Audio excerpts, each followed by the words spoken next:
and welcome to Sportsheads, and hopefully you've joined our YouTube channel. I'm Kevin Cato, Sam Morgan, Simon Milham. We want to bring you some great NFL talk right now. We're going to start off with that first game of the season that we're looking at. Pittsburg Steelers, who were 11-5 last year, against the Cleveland Browns. Cleveland Browns at home, but they were only 1-15 last season. Sam, you look at this Cleveland Browns team and you say, what stands out for you? What is a concern for you this season? How bad their defense is going to be. How many numbers are they going to let through this year? Sorry, Browns fans, but it must be tough. It's every year. There's no excitement. There's no buzz around there. It's just I'm sure everyone probably looks at the schedule and goes, when are we playing the Browns? There are probably guys turning up there with their flip-flops still on, unfortunately, and that's probably what it's going to be about. The only standout positive for me, Myles Garrett might be able to put a bit of pressure on Big Ben, maybe, that he might have to actually use a couple of his fingers to throw the ball this week. But that's the only thing for me. For me, the thing that's standing out is, you add that addition. I mean, you get rid of Joe Hayden, which, the Pittsburgh Steelers are very happy and enthused to have Joe Hayden. But then you look at the addition of Greg Williams as the defensive coordinator. Yeah. You wonder how that's going to work and if the benefit is going to have for that defense of the Cleveland Browns. Well, I think you look at it. Greg Williams coming in from the Rams. I mean, he needed the job. He's gone to Cleveland. He brings a lot of energy and a lot of toughness. He's a no-nonsense sort of coach, and I think he'd do great. And to be fair, they may have been a 1-15 team last year, but they didn't play like it, especially towards the back end. I'd be interested to see how they progress, because I think they're going to be a lot better than people are expecting. Cleveland.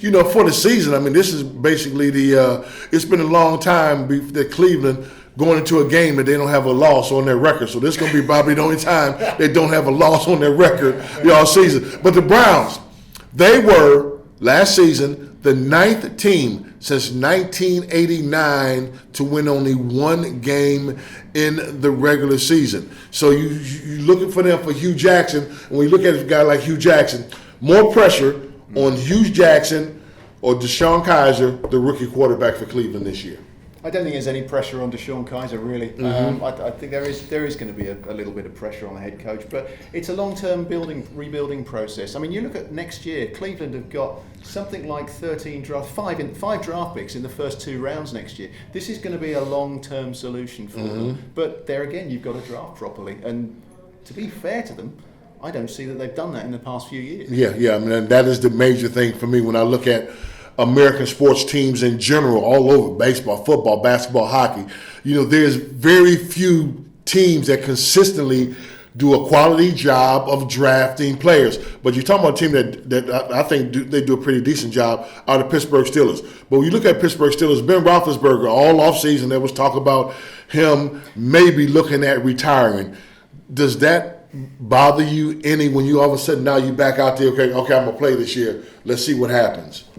Not really. I think there's a lot of players that you probably see do come out completely and have probably had a year out, and then as you come back into the league, he's probably got towards the end of the season, his body was probably taking a bit of a pounding, and he sort of said to himself, is this my last year?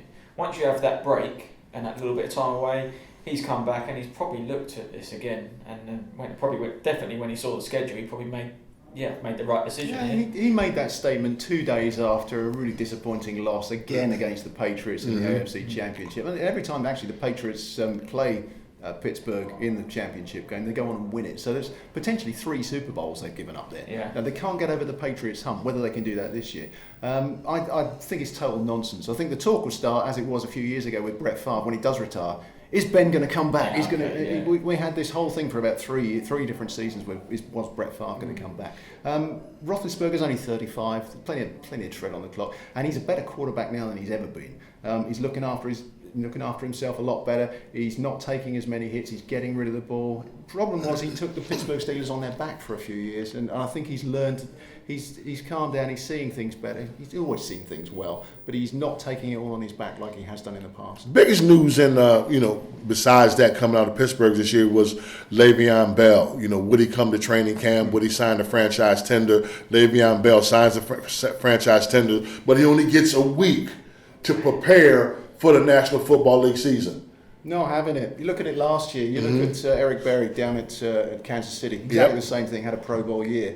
Going to be exactly the same with Le'Veon Bell. Gives him a bit more time. He's been training down in Miami anyway. He's a guy who's going to keep himself fit. The other thing is, I mean, it really doesn't matter what Le'Veon Bell does because they've got James Conner in reserve, who's a bruising back, and he's a good player as well. I'd like to see him get a few more reps, actually. I guess there's fit and there's being football fit.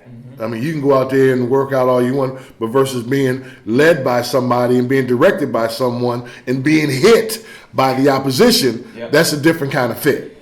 I agree with you that, but sometimes maybe that's come from an early stages. He's been in the National Football League for a long time now. Yep. I think he can get past that. I think if you were looking at a rookie that's maybe had one season in, or and looking to go right, how do I adjust myself from not obviously being in practice and doing that having that mindset, I think he'll be fine. And I don't think, he's got that pro mentality that will probably drive him through that anyway, even if he is a little bit unprepared. What about the addition of Joe Hayden? I know the guys on their team were really pleased, especially on that defensive side, when Joe Hayden joined the squad. They were 16th in pass defense last year. They were 9th in sacks. You add a guy like Joe Hayden, you wonder, mentally, it has to be a major boost when you got a guy steps in that locker room and everybody becomes that much more confidence. It's a major boost for that Steelers defense. Hopefully for them. Of course, and any team, you see that face walking through the change room that's going to say, right, this is going to give us that uplift. Naturally, when you go on the practice field, you're going to see what he's about, and obviously going into the pre-season games, it's going to be like, yes, he's shaping us in the right way. I think for them, this is going to be a big season for the Steelers. They've probably actually strengthened in the right areas, like you said there, in defence, and I'm sure some of us are probably going to think they're going to be a contender for the Super Bowl. I think when you look at last year, and they've done this over several seasons, they draft a couple of people in key positions at the same time. Artie Burns was brought in from Miami to play cornerback, and you also had Sean Davis to play safety. Now, those two players, for me, that's the key to them this year. Whether they can, when they played together, they were injured early on last year. Towards the end of the season, Pittsburgh went on a roll, and partly that was because of these guys were learning. They got into the groove, they knew what they were doing, and the progression of those two in particular is going to help that defense this year. Joe Hayden also helps schematically because they can play a lot of one-on-one defense, and so I can understand the rah-rah about Hayden coming over. But for me, it's those two, Shaw and Burns and Sean Davis coming in. That's the key for me for progression-wise. The other thing, we haven't talked about is Pittsburgh winning on the road. Yep. Ben Roethlisberger has still got to be able to win on the road. I think Pittsburgh will win this game. There's a trend though in September games. So you say on the road, Pittsburgh is 5-3 on the road last season. Yeah. Okay, so you're talking about. It's consistent. There's only 3 other teams that had a better road record in the AFC than the Pittsburgh Steelers. They squeaked past Cleveland. They weren't fantastic on the road. Those games could have gone either way. They had to go in overtime actually to play Cleveland. In September, I was talking about this trend. Yep. September games against Cleveland. They're only 10-6 on the road in Cleveland. There, it's a good time to catch the Steelers early in this particular contest. But any time's a good time to catch the Browns. Well, they're 8.5 point underdogs for Cleveland. Whether or not they're going to cover this spread, I'm not so sure. I don't know what you. I look at this. The 8.5 points underdog. Are they going to cover the spread? A big thing is going to be how well they cut down their combination of Antonio Brown, Le'Veon Bell. How they control those two guys there. And when you look at that combination, we look at the yardage there. Antonio Brown, almost 1,300 yards in total, 12 touchdowns. Le'Veon Bell, almost 1,900 yards, 9 touchdowns. You're the Cleveland Browns. You're Greg Williams. You got your hands full on game one. What problem to have for the Steelers, though? To where do you go? Where do you put the ball? Who are you going to give it to? Because anyone having those sort of weapons is a nice problem. What is a problem? The Browns obviously now looking at that as a safe. Week 1, they're not the 2 players you want to be coming up against in week 1. You've got a big target in Martavis Bryant as well. He's coming back from suspension. They've got weapons all over the place. Hey, thanks for watching watching Sportsheads. Don't forget, you can subscribe to us on YouTube, but you can also hit us on Twitter, Instagram. We would love to hear from you. We're trying to take the program from next level to next level to next level. Enjoy.